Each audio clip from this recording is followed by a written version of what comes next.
Renee Nicole Good and Keith Porter Jr. What do they have in common with behavior analysis and with the problems that we're dealing with in this field?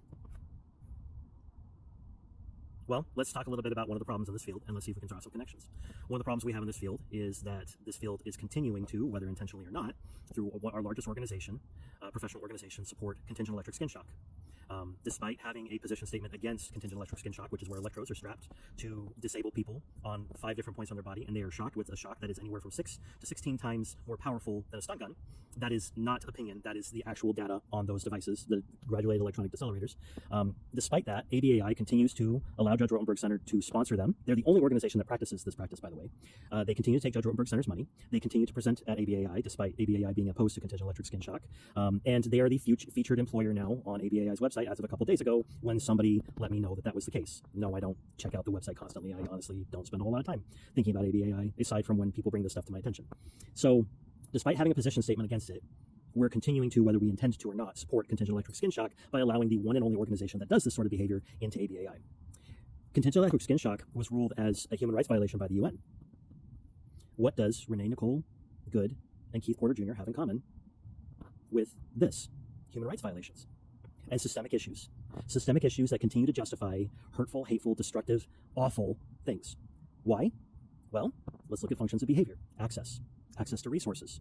Where's the money flowing? Who needs the money? Where is it happening?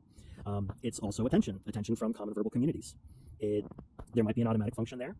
And of course, there's also escape avoidance of accountability and responsibility. So being a behavior analyst is not a politically neutral thing. We know it. We know where behavior comes from and why it occurs. Yes, we need to refine and improve and be a lot of bit more humanistic, depending on where we're at in the field. But we know where behavior comes from. And yet, if you are not currently feeling the pinch, you're going to be soon. We're being overworked. We're being extracted for our resources by private equity and by other organizations. Insurance is continuing to deny services that are medically necessary. Is there room for improvement within our field? Of course, most definitely, without hesitation. I'm going to say that. And yet, we are being pushed to our limits. We're having a hard time retaining staff. We're dealing with chronic fatigue and burnout. We're dealing with all sorts of problems. And this all relates back to politics. It all relates back to resources. It all relates back to human rights. This is not a time for you to be silent. This is not a time for you to wait to speak up on either topic, on the human rights violations of the current administration or the human rights violations happening underneath behavior analysts. Whether it's you or not is irrelevant. The fact of the matter is it represents our field, and we need to stand up and speak up and do something about it. This is something that we need to do together. It's not a me thing. It's not a somebody else thing. It's an us thing.